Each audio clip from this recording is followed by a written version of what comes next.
Once the MiG-29 Fulcrums started to appear on Syrian land, the Israeli Air Force, IAF, was eager to obtain a first-hand look at its systems and capabilities.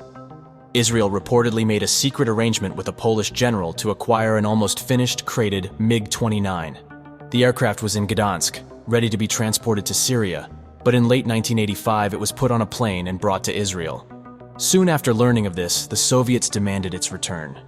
Around February 1986, the Israelis obliged because they were trying to improve relations with the Soviet Union at the time. Though it's unlikely that much was accomplished during the episode, the airplane pieces had been examined and photographed.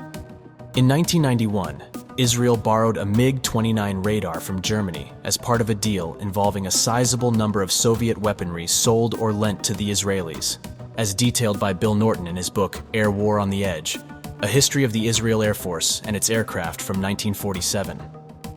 These included modern T-72 main battle tanks, MBTs, that were sent to Israel but were mislabeled as agricultural equipment on official falsified shipment documents.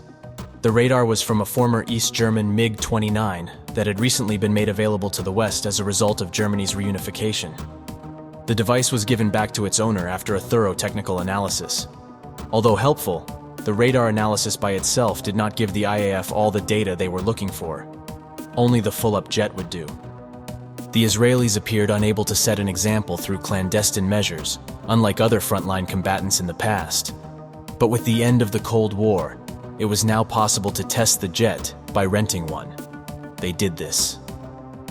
During the first half of the 1990s, Israeli pilots operated the jet in one or more East European nations, and possibly in Germany. However, a thorough analysis would necessitate a test match against the frontline jets of the IAF. In 1996 or 1997, a loan of 3 MiG-29s from an unspecified East European country, probably Poland, was arranged. The aircraft, reportedly including number 35105, appeared to have been early A models. Flown from several Negev air bases, probably including Ramon, the MiG-29s, were wrung out during a 2-week trial session in April 1997. Each jet reportedly made 20 flights. In addition to conducting mock battles with the F-15 and F-16, technical assessments of the helmet-mounted sight and infrared search and track systems were also conducted. These characteristics, as well as the entire aircraft, are said to have impressed the Israelis.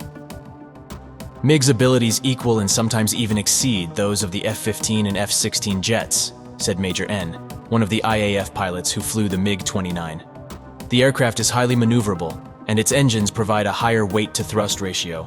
Our pilots must be careful with this aircraft in air combat. Flown by a well-trained professional, it is a worthy opponent. Major N was echoed by Lieutenant General M. Flying the MiG was one-of-a-kind type of experience for a test pilot. Now I know that the result of air combat between the MiG and an Israeli fighter jet depends on how the combat develops. In a tight battle, it is a real threat. It's an advanced aircraft, and in close maneuvering engagements, it is absolutely terrific. It makes sharp turns, it's quick, and in my opinion as a platform, it does not fall short of our advanced fighter jets. The evaluation was expensive, but it yielded important information on dangerous aircraft that had previously only been known from instances that had been seized. All markings on the MiGs that identified who actually owned them were painted over. Curiously, the jets were not given Israeli national markings, perhaps as a requirement of the purchase.